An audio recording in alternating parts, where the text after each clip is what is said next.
Okay.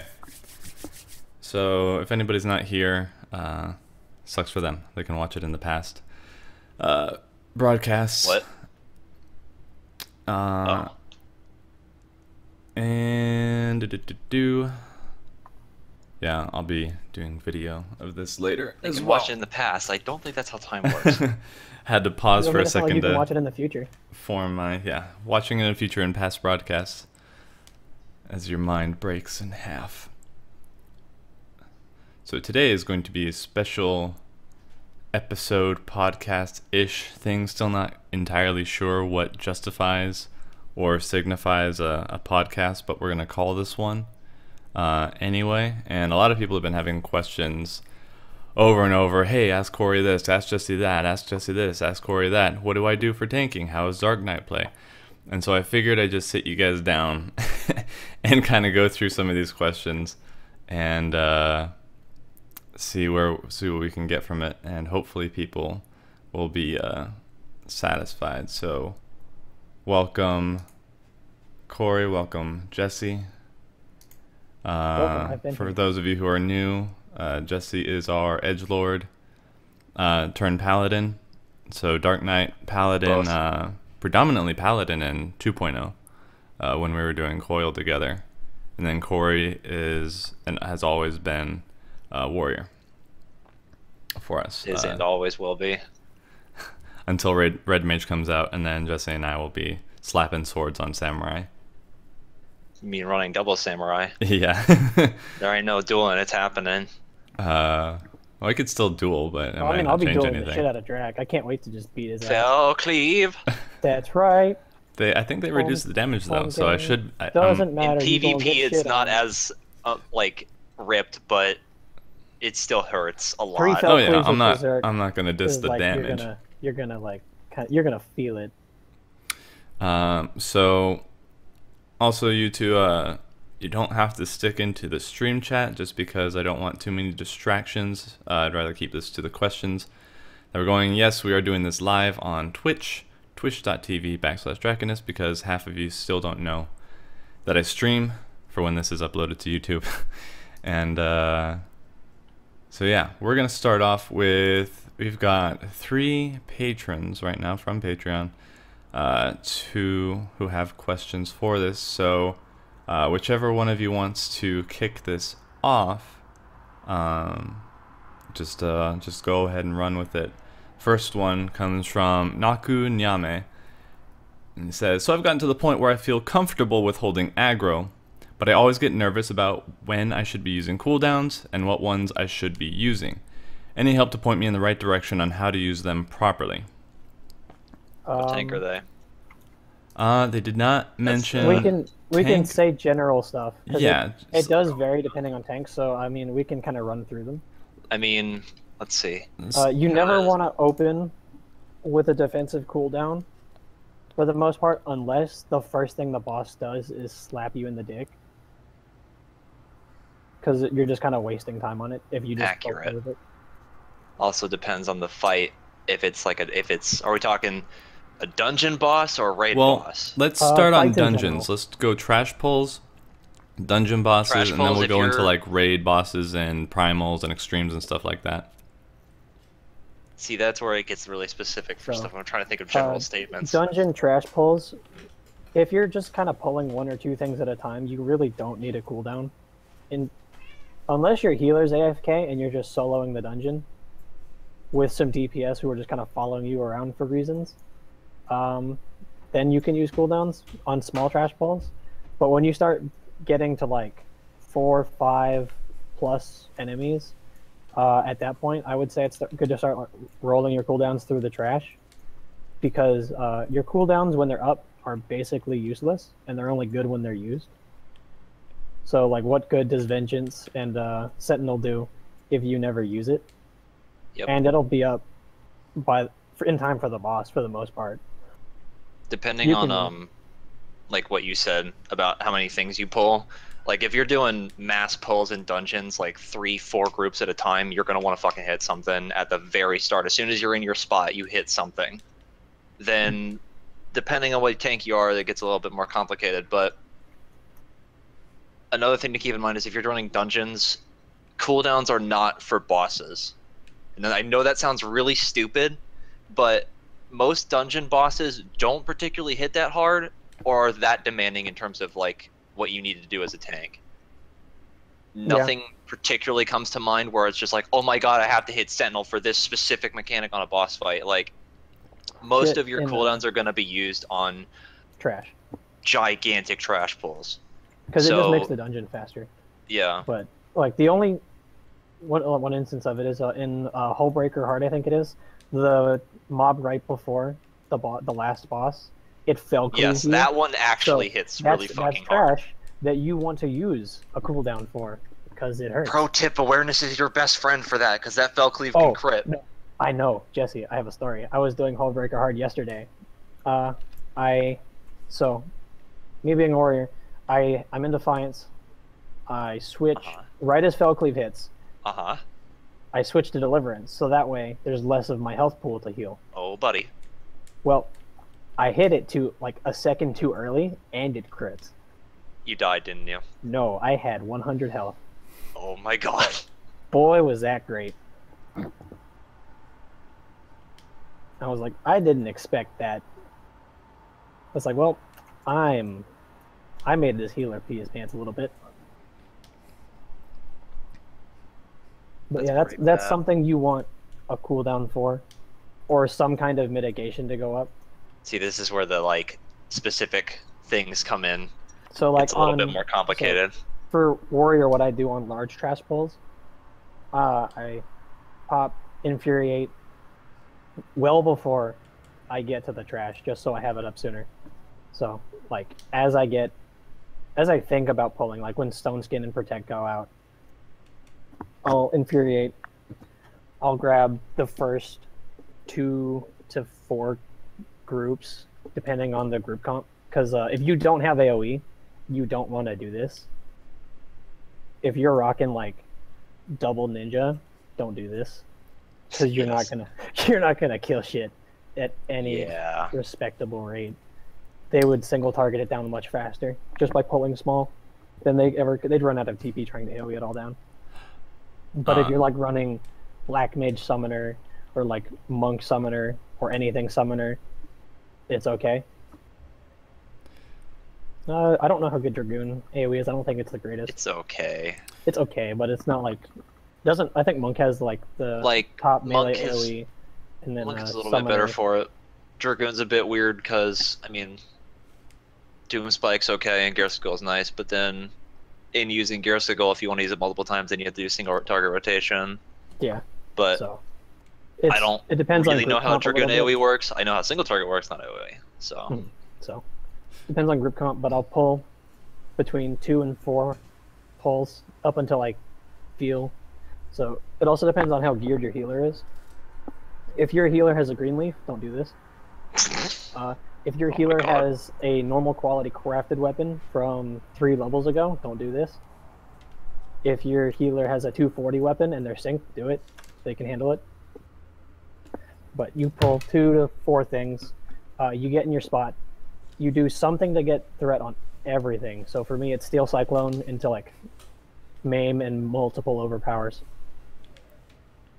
And then I'll hit Vengeance as soon as the Steel Cyclone goes out. Once it's out, Vengeance is up, Bloodbath is up, and after that it's how you need to rotate your cooldowns based on how quickly the mob dies. Sometimes I won't have to hit anything but Vengeance, other times I'll have to rotate in Convo and Thrill of Battle.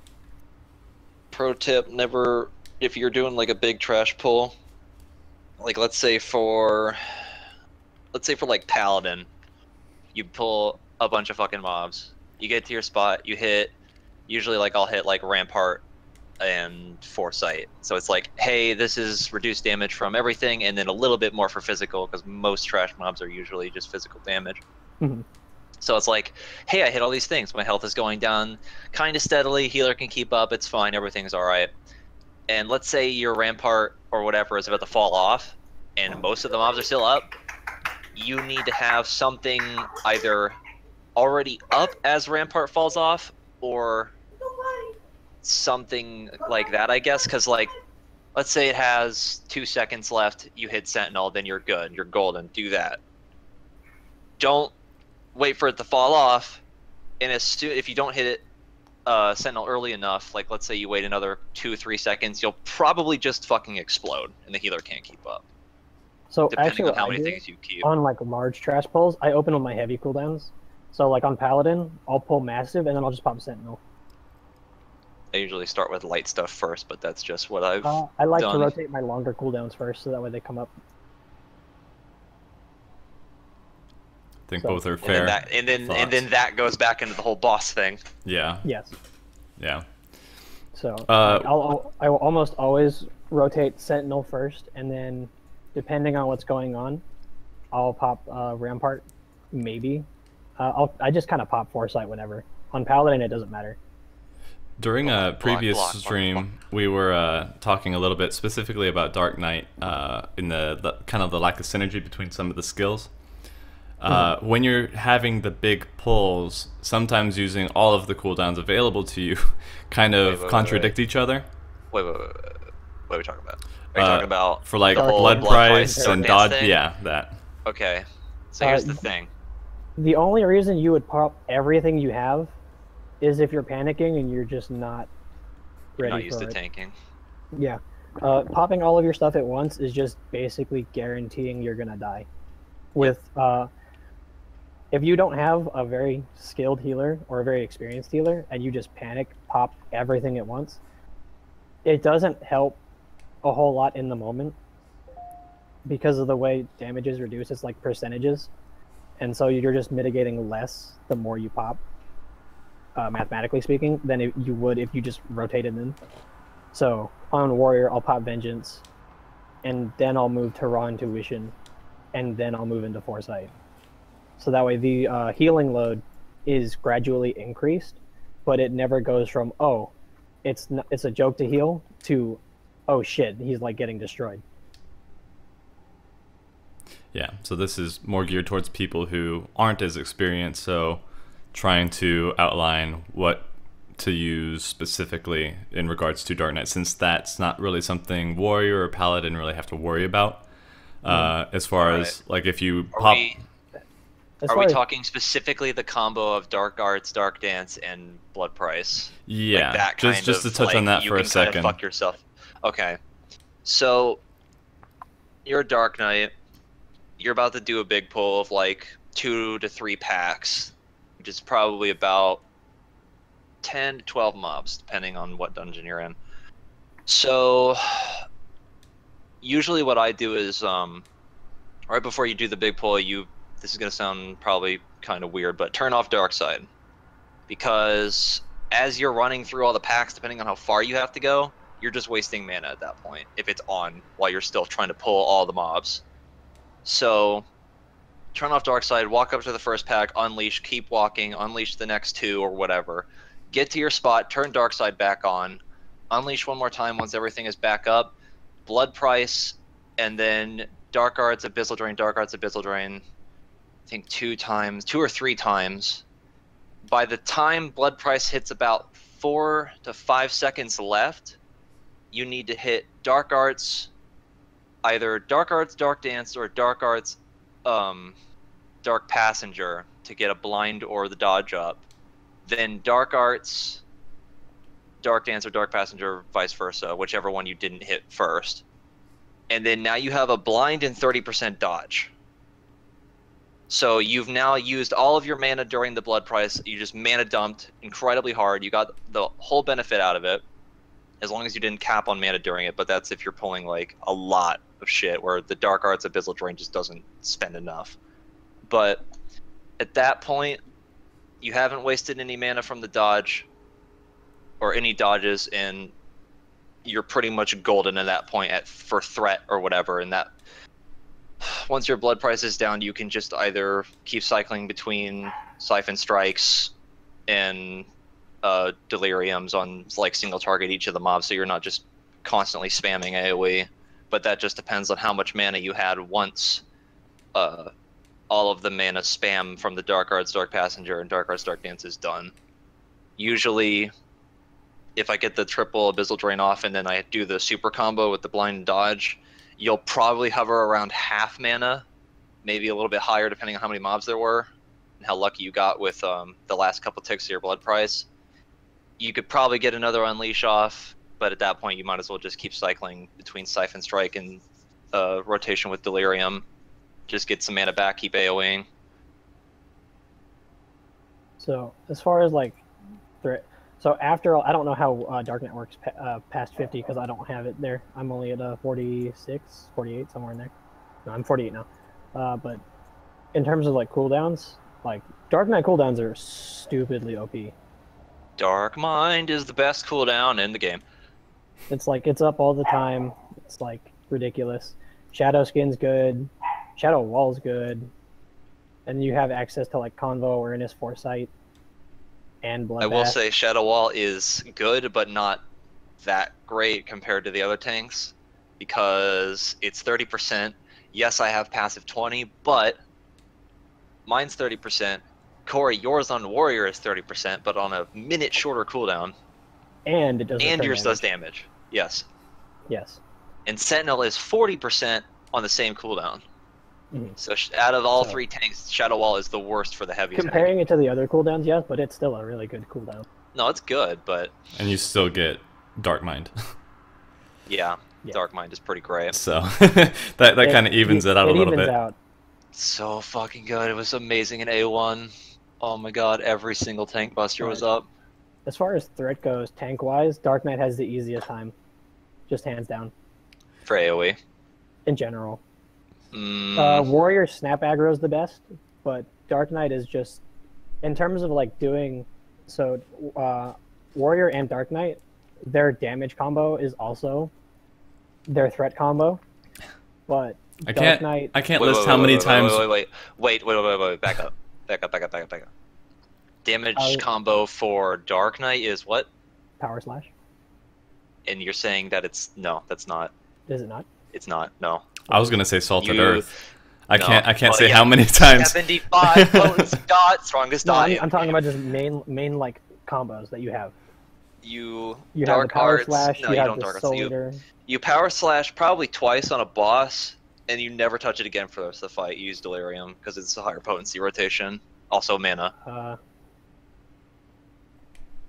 Delirium's potency is 280 and Power Slash is 300. Read Siphon Strike versus Spin Slash. It's better than the math. As an overall rotation, not as a standalone 1, 2, 3 skill. versus 1, 2, 3. Is it? Yeah. Yes. I'd have to do I believe Siphon Strike is 2... Fuck, Siphon Slash is like 260? And then Spinning Slash is 220? And Delirium's 280 and Power Slash is 300? So Siphon's 150 plus 260 plus Siphon's 280. 250. Spinning is 220. And then so that's a 30 potency loss. Siphon and spinning, and then a 20. So it does 10 more potency. And I know it's going to come up that, yes, if you have a monk in your group, you don't need the intelligence buff, but we're talking about overall damage potency. Potency is higher, regardless of rotation. So, let's move on to extreme fights and raid bosses on how you would do your cooldown. Yeah, your cooldown management. Do we want a specific example? Because I can give you a really good one for Paladin with Sephiroth. Sure. All right. Yeah. So it does vary widely depending on the fight, because some fights you have to save cooldowns for specific phases at specific times, and if you don't, you just kind of die. Yeah, you can at least maybe touch in on the thought process of how to decide what a fight's going to demand of you as a tank. So, certain criteria. I'm trying to think. For Paladin in Sephiroth, this is what I did for cooldown rotation and like what was to be expected from me. So I'm pretty sure most people know that Sephiroth punches really, really, really, really hard. He doesn't punch that hard. Like really hard. Well, on content, he did for like a lot. No, it's fine. Yes, clearly, and we're talking about normal. So here's the thing I figured out. There is a way to time your Rampart perfectly enough to get it to work on 2 of the punches and get the most duration out of it. So, what was it when we did it? Usually we would get 3 to 4 punches. When we got more gear, it was around 3. So, you pull Sephiroth, you do your thing, hit like, I don't know, Foresight combo, something light other than like Sentinel and Rampart at the start. Then you move him to the spot where he's supposed to do the 2 jumps, and the second he's about to do the second jump on whichever the group is, the healer group or the DPS group, you hit Rampart, he jumps, all the bad shit goes away from the middle, you move into the middle. By the time he's about to punch you and pulls his fist back, your Rampart should be at about 5 seconds, and the second he hits you, your Rampart is up for 1 second and then it falls off. At that point, you keep going through the fight, the second punch comes up, you Sentinel, and then you keep doing the fight a little bit more, and then he does the second or the third set of jumps, whatever it is. When he does the 2 jumps, you move him to the middle. By the time the third punch comes up, your Rampart will be back up. So you have 20% for the first, 40 for the second, and then 20 again for the third. This is all implying that you're using Sheltron for all of them, because it will be up for every single punch. So that's a guaranteed 20 plus a block, a 40 plus a block, and then another 20 plus a block. And if you want, you could technically keep Bulwark up as a safety measure if something goes wrong, or use it for something else during the fight. It's up to you. But that was something that I kind of figured out when we were going through it, was that I could perfectly time the Ramparts to work in favor of timing. And another general thing for cooldown usage, a mentality to have is you don't want to pop it right before you're going to get destroyed. You want to have it already have been up before it gets to that point.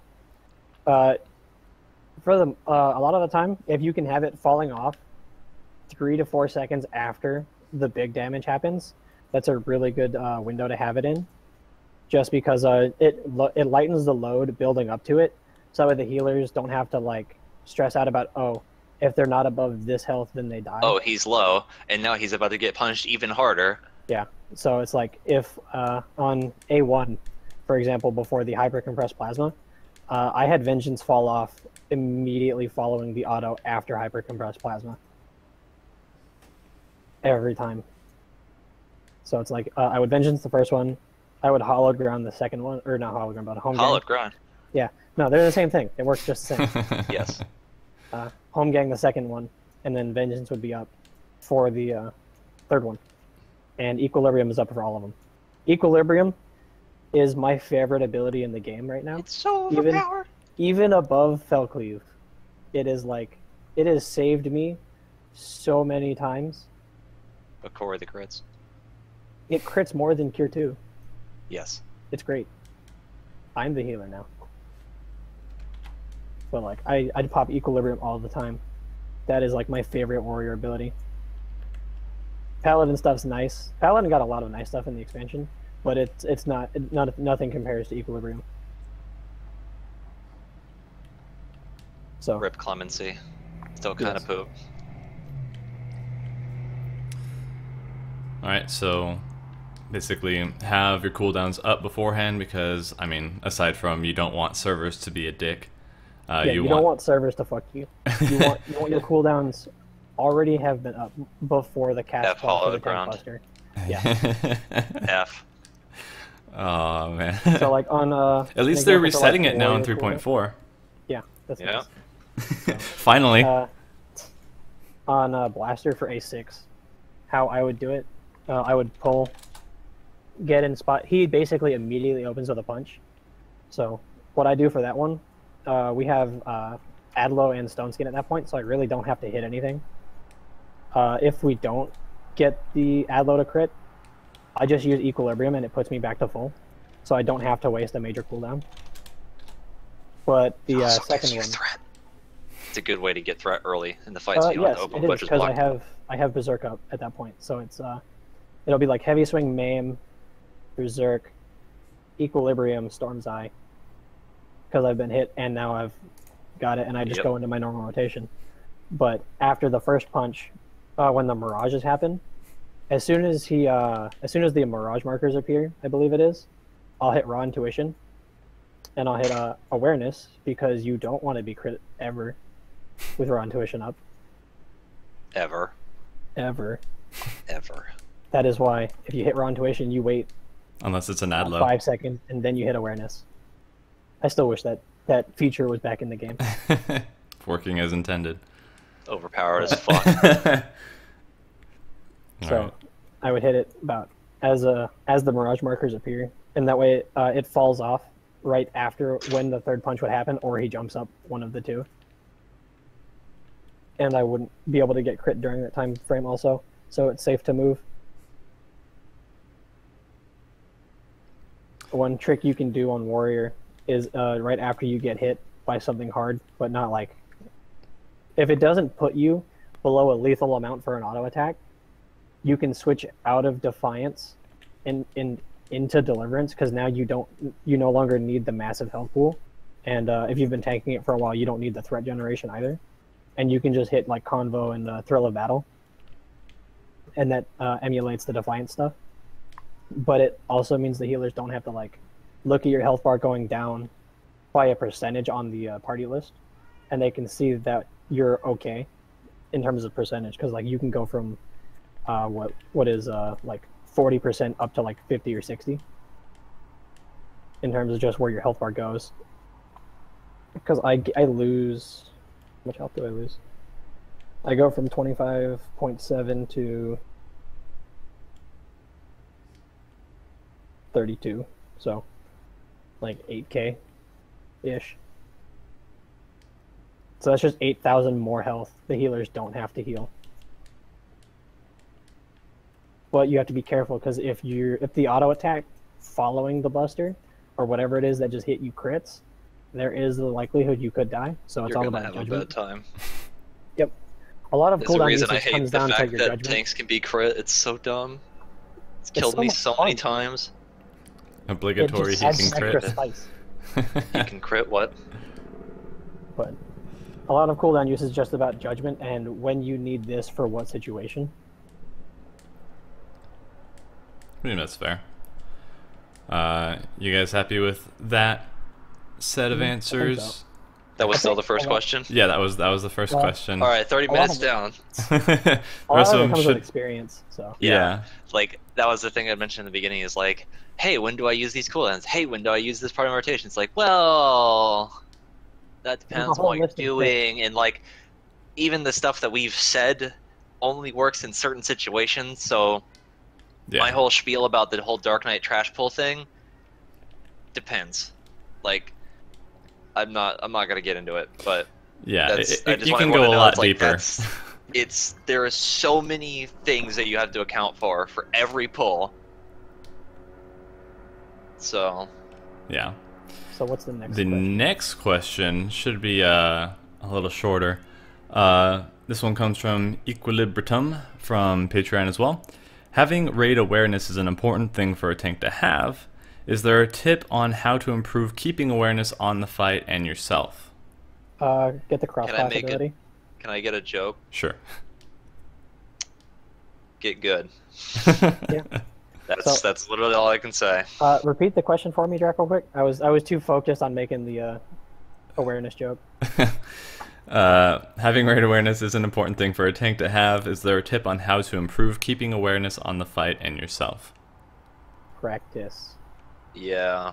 There's the only way to do it. Hit up Duty Finder, Party Finder, and just get into the fight. Yep. It is much easier to have good raid awareness the better you know your class. So And everybody else's class. But that comes that too, after that. that comes like if you know your class well, you don't have to focus on what you're doing because you have the muscle memory. So for me specifically, I don't have to look at where my look at my hotbars. I don't need them. I know where everything goes on my hotkeys, and I know when to hit what I need. The exception to that is I have my cooldowns unbound because I don't want to be hitting them on accident. I have hit the limit break on accident before. It was kind I of was funny. about to say that. It was I have hit it on accident and because it was right next to Thrill of Battle. So tip: don't have your limit break next to your important cooldowns. Tank limit break is okay because it functions like a cooldown. You just have to deal. You just have to deal with the consequences of using that one. The cooldown is a bit longer. Please. Please. The The cooldown is dependent on how good your party is. That's why I said it's a bit longer, because it could be Oh indefinite. my god. We were going through Palace of the Dead, and all I could think every time we got Pomander of safety was Thornton. Safety! Safety! Yes. And then we forgot. I'm trying to think of a way to explain raid awareness that's just like... It really I comes down to just how do familiar it. you I are with the can't. fight. Yeah, It I comes think... down with raid experience, too. Because Jesse and I have been raiding for years. I've been raiding the longest, I think. Even Yes. out of, like, Drak. Yeah, yeah.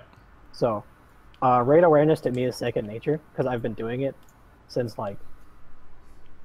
for those of you who play WoW, Trial of the Grand Crusader, I've been raiding since then. And so I've had all these years to, like, develop that sense for when I need to be paying attention to my surroundings rather than myself. Yeah, you're basically...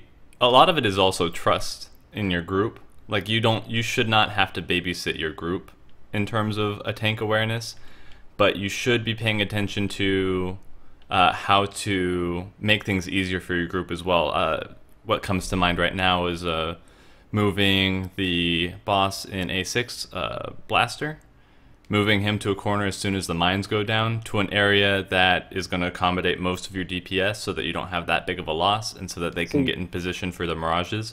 For that, I don't accommodate DPS, I accommodate healers because I like living more than I like the boss being dead. Fair point. You So I have guess to pick priorities who there. you accommodate sometimes. In terms of priorities, I prioritize myself, then Jesse ties with the healers. Sometimes I prioritize healers more because at least they can pick Jesse off the floor. Yes. And then so Jesse, so it's tank, so it's yourself first, always yourself first, and then you can focus on the group. Yeah. After you worry about yourself, then it comes the healers because they're the people who keep you alive. The other tank, if you're the tank, and then the next person highest on the priority is the DPS who has the raise. Yeah. Because Yeah. if you Yeah. Not important. if you don't prioritize yourself as the tank, then it doesn't matter how nice you were. The rest of the group is gonna die, more than likely, if you go down. So I can agree with that. I'm really trying to think of an answer, like an actual answer to this, and I can't.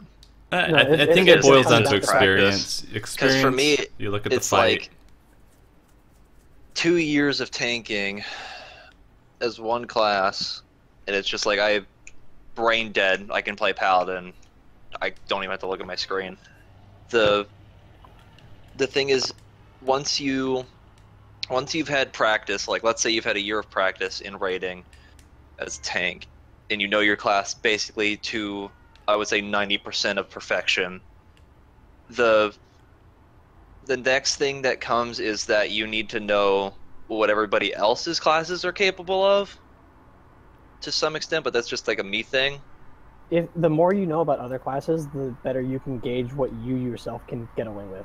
Because depending on if anyone here has watched like our streams or whatever, most of the time I can usually tell if someone's about to die, or I can shot call what people need to do a lot. Yeah. It also 'Cause gives you a good feeling for who's good at what job in the moment. And there is Yeah. there is a big difference between shot calling and babysitting. I do want to point that out. The DPS healers, all of them need to know the fight and what to do to optimize their Actually, performance. everybody needs to know the fight optimally. Like, Right. The tanks don't need to know it any more than anybody else. But the it tanks just are so the ones who happens that see if it. the tanks Or don't yeah. like, if the tanks know the fight, they can generally guide the rest of the group. Well, I'm not really saying that the tanks themselves should be the shot callers by default. All I'm saying is that there is that difference. Whoever you need to be able, if you're going to shot call as a tank, it's easier as a tank because you see the rest of the arena typically, so you can call things out a little bit easier. But if somebody else knows the fight better or has an understanding, can make those quick decisions, that's who you want on that. For our group, Jesse and I are Yeah. already used to not only the raid environment, but calling stuff for the raid and leading it to an extent. And because of that, that gives us an advantage. So we don't have to pay attention to what we're doing. So we can leave one eye on ourselves and the other eye on the rest of the group. And Jesse and I will both call out when people are gonna die. I'll like watch and somebody's in something or they're not in a good spot. I'll just like, okay, they're dead. What do I need to do as the tank to help recover from that one death? And so that's easy as a tank to do. Another role I found really easy to like improve raid awareness is healing. Healing improves it a lot faster, in my opinion, because it forces you to pay attention to more. You have to pay attention to yourself, your mana, your cooldowns, and everybody's health bar. As a tank, I only care about my health bar and the healer's mana bar. Everybody else's bars are irrelevant to me. Yeah. Yeah. And if you play a healer, and then you switch to tanking, you have an appreciation for how difficult a healer's job can be in a situation, and you go out of your way to make their job easier, which that's kind of like a debatable topic, because sometimes, oh, the healer could be DPSing if I do this, or I could be doing more damage if the healer's not DPSing. So it's a trade-off of who can get the most damage out by doing what, and making compromises as a group to see what works. And communicating it. Don't expect your team to be mind readers as well. No, that's the important thing. If you can't communicate what you want to do clearly, concisely, and in a timely manner, it's better to not do it. Because then you're just sending not only mixed signals, but potentially wrong signals to other people who don't know quite what you're doing. Voice chat is your friend. Yep. Even if it's it's just push to talk. Like, holy crap. The second people stop talking, just wipes would happen. Silent runs are okay and doable, but only if everybody's already on the same page for what to do on that given fight. Yeah. But for progression, it's really, really important. But yeah, I think that basically, yeah, that's pretty fair. That's all I really got. Practice. Know your limits, and then know the limits of the key roles in your group. And no, we're not saying know every class to perfection. Have some sort of general idea of how the class works. You need to know when the healer can get you and when you're just kind of fucked because you fucked up. Yeah. Yeah, definitely don't want to. That's all we got for that one. Pass blame. All right, last one from Patreon. Let me refresh here, make sure that that's accurate. Yes, last one from Patreon is from I'm not going to say the full name. Sorry, Chandler. Say the first one. Well, now I'm curious. If they had any anxiety, no, it's not bad. I just don't want to reveal their full name on the stream. If they had any anxiety, oh, they're asking you guys if you had any anxiety with extreme and savage content with Pug/Party Finder, how did you overcome it? And what are the biggest hurdles you have to overcome when tanking extreme primals and savage? So first part is, do you or did you have any anxiety with extreme primals or savage content with Pugs or Party Finder when you're going in without a set group? I mean, the only anxiety would be like what most people probably have, which is how good is everybody in the group? That's kind of the big one. I generally stay away from Duty Finder if I can help it. I really don't enjoy some of the people in there because I get punished for not tanking a lot of the time. So let's say I'm leveling Bard. Duty Finder, I'm now the tank. Leveling Conjurer, I'm still the tank. I can't stop tanking because people don't understand the value of Flash at low levels. people really don't understand the value of Flash. But Corey, it only works 3 times and then it doesn't have any effect. I will fucking beat you.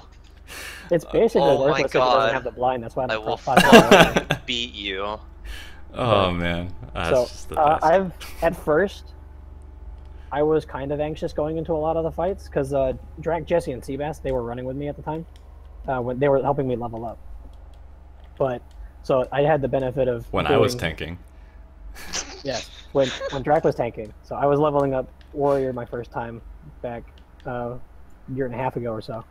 Yeah. And, so Drak has his Sasuke blades. Jesse was on. I don't remember what you flipped Dragoon. a lot. You were on Dragoon, Dragoon. Bard, bunch of shit. Well, while I was leveling, but it was primarily Dragoon and Ninja, and Seabass was healing.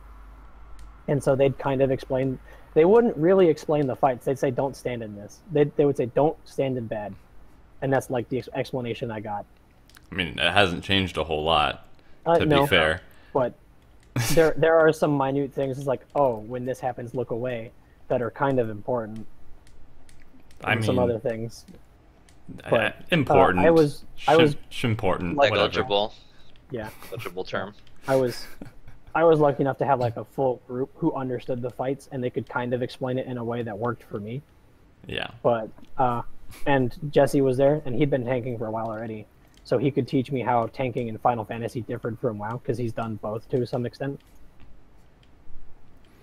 Yeah, going into Duty Finder, Party Finder, and stuff will at least get you some experience in a fight. But if you're going to learn fights, Depends on how far your group can get. yeah, you But need to. in terms of addressing the question, I haven't had really any anxiety in the game because I started out with tanking being much harder than it actually is. Because I had to compete with an Ironworks out Dragoon and a Zeta Ninja. Oh, Corey and his baby I-90 Zenith and It our was- 130 weapons. Yes, no. That if there's Oh one my thing that teaches you how to God. tank, you run with people who are completely gear capped, and you get the baby weapon. So that's like the equivalent of taking the 240 relics now, and then going in with a law weapon, and it's like have fun. You won't Good have fun. luck. All But right. it will teach you how to overcome your anxiety, because now you're too busy focusing on your job to feel anxious about it. And anybody who has a weapon of that caliber will understand their should. limits. Hey, Corey. They should understand their limits. And if they pull aggro, they know exactly why they're doing it. Hey, Corey. Yo. Black Mage. Yep. So Never reap. that was fun. Oh man, I'm gonna do this. This Black Mage has his raid weapon. Oh, And he's fuck. critting Fire 4 for 7,000. It's like, well, that's not happening anymore. This is his mob now. That was his mob, and he got to keep it. Forever. Until it blew up. Now, because I've been tanking for so long, I don't get anxious in Party Finder or Duty Fighter because I know exactly how good I am, and that's all I need. If I'm good enough to beat the fight with other people, I'm good enough to beat it in some random group. And my rule of thumb that I'll throw in there, if people are shitting on you for a mistake or something that's happening in a Party Finder, or if it's not like a flat-out farm or clear group, or especially in Duty Finder, just fucking leave the group. It's not worth putting up with those kind of people because they've already got their heads so far up their asses. You're not going to get very far, and you don't really need to put up with that kind of abuse for no reason kind of a thing. I would not consider that a blemish on your on your character for getting out of a situation that people are just not being very. They don't understand that it's still a game. Unless you're actually trying to kill people and they're calling you out on that, then yeah. That's one thing, because I've done that. Yeah. I've actively tried killing people. A lot. works. Even in our static. Punch roulette. So Jesse, Morv, and the people over at Shine and DNC, we did a 24-man for Weeping City. It was my first run. That's a fun instance, let me tell you. It's like, oh, what do I have to do? First two bosses, I died on the second boss, the zombie one, because that is not an intuitive mechanic. And I wanted to go in blind, and it's very fun that way. So that's how most I of our stuff generally- goes. I avoid anxiety by running with a group of like friends first to get my initial clear out of the way. And then after that, I've done it once, so there's nothing preventing me from doing it again. So it just comes down to trying to find a comfortable system to do it. I run it first with people who I consider friends, and then after that, if I feel like running again, I can just join any party finder and say I know the fight, because I do. and then I'll do my job to the best of my capability, no matter which group I'm in, and that's always enough for me. So Never as long as you do your best, that's it. Finder and clear.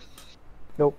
That is your first expectation. Just when do Sephiroth not expect to clear in a party finder group, That's why I don't waste my regardless time. of clear party or not. When Sephiroth came out, I joined like 4 or 5 learning parties a week, and I would just go in for the practice on the early phases. Yeah. I think for the second part of this question, I'm going to let you interpret it however you want. Humor-based, serious, whatever you want to do. What are the biggest hurdles you have had to overcome when tanking extreme primals and savage? Dive bombs.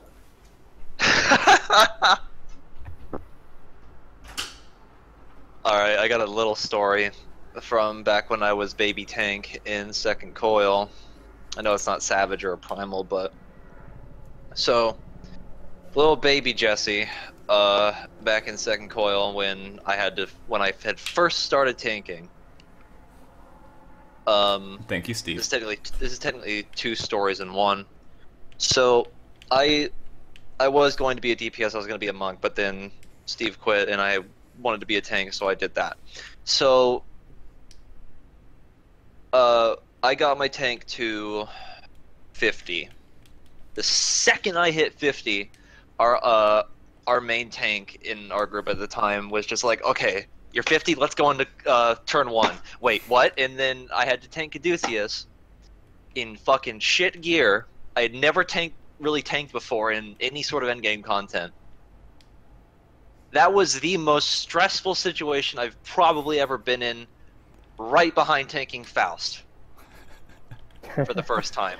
That was a fun day. That was really good. But then I had gotten through that, finally gotten through a little bit more gear, and then the second part of the story is when we had finally started to progress in second coil on content. We had gotten to T7. Drak knows this story very well. Drak, you know about voice, right? Oh, yeah, that invisible buff that you get on. Yeah. Mm-hmm. So I had never really gotten used to tanking yet at that point, even though we had done T6. But this is when I just joined you guys too. Yeah. And we got to T7, and for the first week of full hard progression on 7, I could not figure out how voice worked at all. Oh my gosh. Because I was so stressed on trying to figure out what to do for the rest of the fight, and I could not hold threat on the ads that would spawn, because that was my job, was to just pick up the 3 ads that spawn randomly and then the super one. Guess who was the first DPS to figure out Jesse was having a hard time with voice? Yep. It was me. Could not do voice. Every time I'd just be like, is he going to do it this time? Got hit by voice and the boss. Oh my god. So. But those fucking ads, that was the worst, because I could never figure out how to get snap aggro to work properly for Paladin until I had finally gotten to the point where I would literally sit in front of the first spawn and wait, look right at the spot, and the second that motherfucker spawned, I would hit flash Spirit Within on it, and I pretty much had it at that point. And then when the second ad spawns, depending on if I had voice or not during that, because fuck that fight on content, I would run over fight or flight, hit the ad with a shield lob, and then Spirits Within again. That was pretty much solid threat. And then the third ad, I think fight or flight was still up, or I would just shield lob Spirits Within, and I pretty much had it. But at the very start, I had just no fucking clue how to get ad on threat on ads. Just, it was so bad. No, getting threat on ads when you're starting to tank, it's so bad. it's such an annoying thing to do. But especially when your Dragoon is on steroids. Yes, that. Oh my god, our fucking Dragoon. His damage. Yes, was so good. Oh my goodness. Alright, I'm just gonna pick up this ad. Why is the Dragoon dead? Why is he dead? Because his DPS was through the fucking roof. As soon as he hit full thrust. Oh my god. As soon as he hit full thrust, that ad was his. That motherfucker could do some damage. Oh my goodness. Jesus Christ. He was good. He was good. But I don't know why, but dive bombs in this game, in turn 5 and 9, I can't wrap my head around. I will get hit. The turn 5 ones I kind of figured out eventually. You don't When say. they stopped being important. But the turn 9 ones, I'm like, I'm just gonna follow people and hope I'm right. Oh So man. I still couldn't tell you how to do At least that in on turn T13 9. you can cheese it. At least now anyway. You couldn't before on content, but Team 13 I can get because I can see. you literally just run into Bahamut Yeah, no, because that's you what I won't do. get hit by the second one. It's so nice. Oh my gosh. Yeah. Yeah. Yeah. The drag voice is fun Oh, and invisible. dude, for the whole, I'm like, that was when I wasn't quite first comfortable. week of the fight. I wasn't quite comfortable talking in that group just yet. Mostly because, actually, that turn 7 was the first time I actually sat in Skype with you and Seabass while everybody else was in Mumble. And at that point, I was like, I don't want to get on this guy's bad side, being Seabass, because he would just rip people apart when they couldn't hear what he was saying. So I was Salt like, intensifies. oh my gosh, it was insane. So, but yeah, I kept like wanting to say something, but I didn't know. Like, I didn't want to be that guy. I was like, you have voice, and like, I know, I'm just doing this. I'm like, okay. But I was just like, maybe he has it this time. Maybe he knows. Every day was just going in with faith that Jesse had learned his lesson, and Nope. it just over and over again we were just like, Jesse, that's that icon's voice. I can't see it. It's right there. It's that little sword. I don't know what it fucking is. Right up there, Yep. Jesse. You just look up at your bar. It's like, it's just obscure. I can't. I'm like, okay. No, let's take a step back and realize that the fucking debuff bar is so fucking small. You know And you then can the adjust the size animation of that, for right? voice is so fucking subtle. Fucking stupid. Anyway, dumb, and that I was hate that it. was one of the biggest hurdles that we. That hell, I'll even chime in on that one. That was a that was a pretty big one. Just, gosh damn it. Please. Oh man. My favorite was when I had gotten voice during the ads and I didn't notice. A lot. Because, hey, let's give the off-tank a 5-second voice when he has to run across the entire arena. Mm-hmm. Run backwards. Yep, this isn't done. Let me tell you. Let me tell you, when I have a fucking Black Mage and a Dragoon that do so much damage, that if Oh. I'm not on top of that ad the second it spawns, someone's gonna die. We miss you, Duvall. Come back to us. Oh my Well, god, tell the him to fucking damage. quit getting raped. I know. I was too late picking her up. Hopefully their group falls apart. Sorry guys, but you need to fail so that Whoa! we can. Whoa! I want her in our group. Damn it. I'd be okay with raiding with the ball. Mostly because she fits in with the group well because she really likes watching me die or being the reason for me dying. That and she says no cats during raid. Yeah, that. Oh, that story. Anyway, we're not going to get into that. That's for a different day. Yeah. But next, is there another question? Yes. This is a part. These are from no. That was the last part from that. We're gonna go to Twitter. Just a couple on this one. Let's see here. Ray asks, "Is it sad for other tanks when a paladin over?" Okay, that's worded weird. When a paladin 10 item levels under the highest in the raid consistently pulls highest enmity. Is it weird when a paladin who has 10 item levels less Yes, than the highest person in the raid has threat? Yeah. Are we talking about anybody in general, or is it the other tank? Couple things. One. That's not sad because it depends on the situation and what's going on. Because it's not easy to be on top of threat when the other person's A, not trying to, and B, you are. One. What's the other tank and what is his weapon? Two, what Corey said. And 3, Paladin does do pretty decent threat with Fighter Flight Up and Shield Oath on.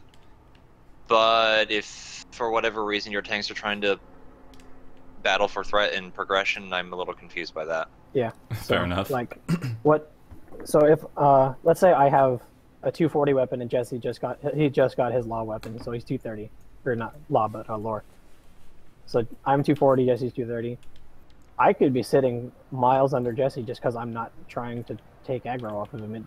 It doesn't matter because I'll be like rotating eye and path because that's way better utility wise because he gets damage up and he's not going to get like slapped in the dick. And then he'll be hitting Rage of Alone because his job is to be tanking. Yeah. So, no, it's not bad if the Paladin's highest on threat because that's kind of their job. I mean, if you're talking about like either progression or like something in like duty, no, in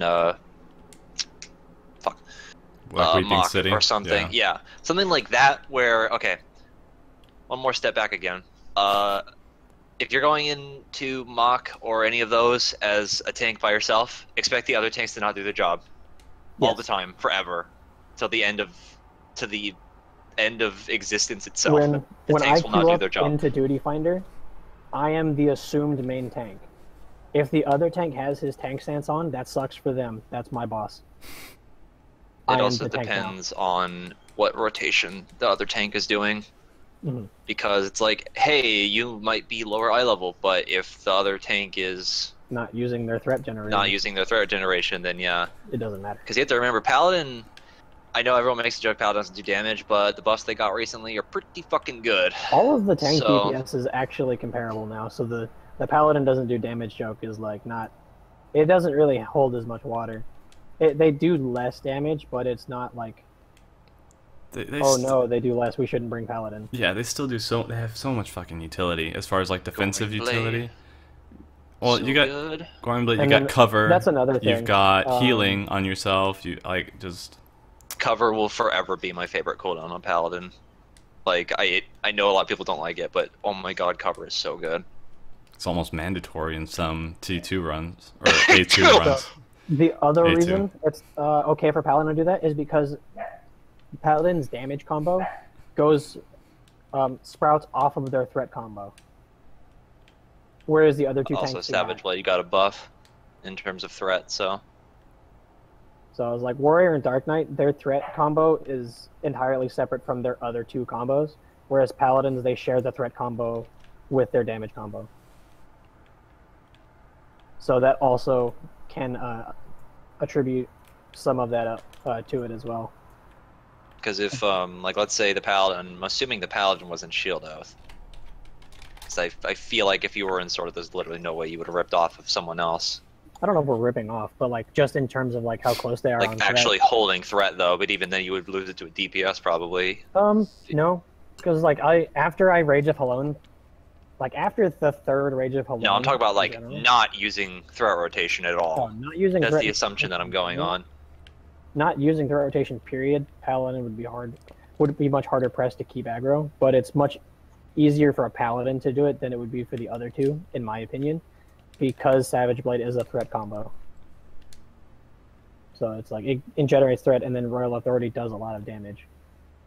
Whereas Path and Eye, that is much harder to keep threat on unless you're like supplementing it with an Unchained Berserk or Dark Knights. I don't know what all they do. Dark Knights don't have DPS cooldowns. Fucking rip. Yeah, they do. And don't say Blood Weapon. Blood Weapons. Because it's fucking shit. It's a cooldown that's used for DPS.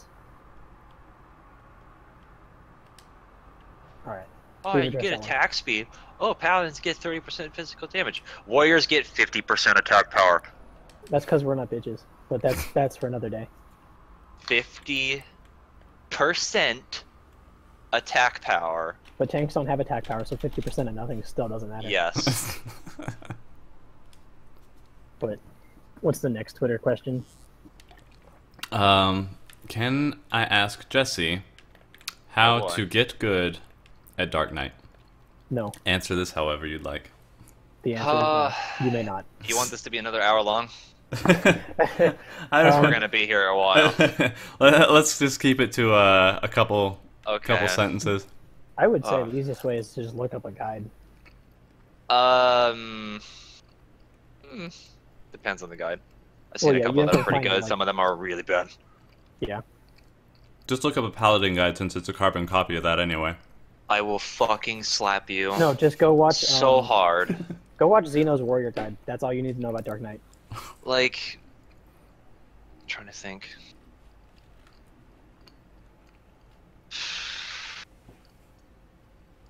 Well, the first thing I would say is learn what all of the Dark Arts buffs specifically for all your different abilities, and then make sure that if you ever use Dark Arts that you don't accidentally use it on something else while trying to rotate cooldowns, because was the problem that I had when I first started, where I would try to Dark Arts like Soul Eater or something, and then I like accidentally hit Dark Dance in the middle of it trying to hit a cooldown. I'm like, oh fuck, that's not what I wanted it to do, and then I wasted it on something else that I didn't want to use. Like, another thing would be knowing that, yes, Soul Eater heals you, but it's only really good if you Dark Arts it, and even then it's the lowest priority in your rotation because your rotation for Dark Arts and mana usage is, what is it? Let's see. It's been a while. Dark Arts, Carve and Spit, Dark Passenger without Dark Arts, and then Dark Arts Soul Eater is your rotation for cooldown usage in terms of mana efficiency. Yes, Soul Eater heals you, but the potency increase that you get on the Soul Eater being Dark Arts is not as good as just using Dark Passenger by itself, and Dark Passenger by itself also costs a shit ton less mana. So then using base rotation of Delirium over and over and over again, adjusting with the Dark Arts and mana usage rotation properly. Power Slash should only ever be used a couple times on the very start of a boss pull. In dungeons, primals, raid boss, only 1 to 2 times. 3 if you really need it in your DPS or way above gear than you. Like, another thing would be that using Dark Arts, Dark Dance on a boss is totally irrelevant and should only ever be used on massive trash pulls. And Dark Arts, Dark Passenger should only be used on giant trash pulls when combined with Dark Arts, Dark Dance, which I mentioned earlier. Carve and Spit on trash without Dark Arts to get the mana back for more AoE spam.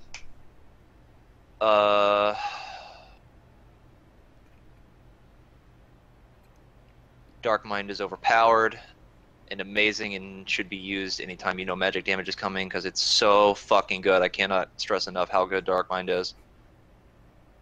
I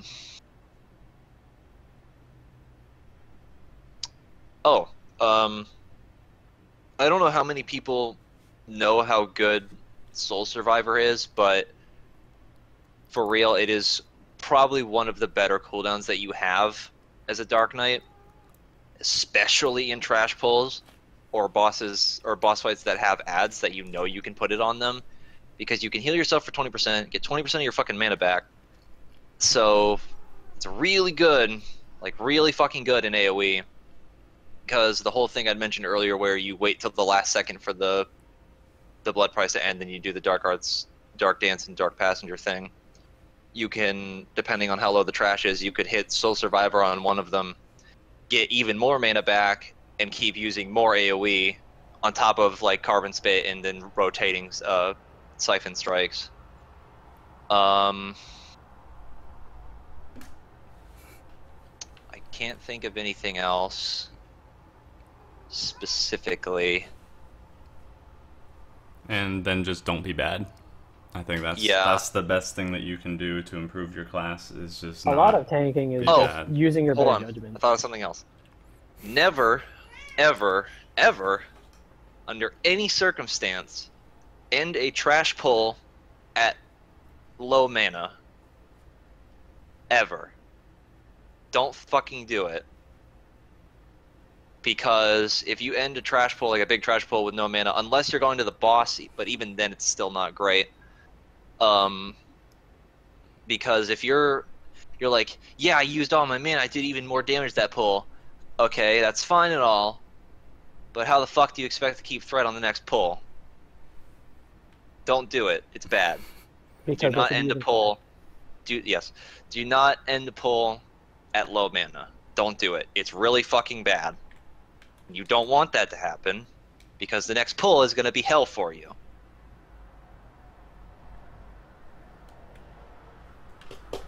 Fair enough. I think that's it. I think. Well, I believe that's all the questions I got. We are hitting that 1 hour mark. We'll cut the stream a little short as well because of the nature of this. Sorry for the chat not including you too much, but it is kind of the live thing. I didn't want to get sidetracked too much, especially with the short time frame. Obviously, this will be up on YouTube for those of you watching it on there. For those of you watching right now on Twitch, yes, it will be up on YouTube. And we will try and do these a little bit more often, of course. As usual, the patrons get priority. Thank you very much again for your guys' support. It helps us a lot. And for Jesse and Corey's contribution, I did say that I would start including them in on some of the reaping some of the benefits if they help me out on some videos. So I haven't gotten a whole lot. I haven't got out a whole lot of videos lately because of moving and massive case of creative block. But I'm trying really hard to get out some more diversity in my content. So give me some time while I fix that up and get that all straightened out. But anyway. Thank you very much, Corey, Jesse, for popping in. Probably do a few more of these things later on, depending on the topic. And thank you all for showing up and for the questions. So, No problem. Have a good one, guys, and until next time.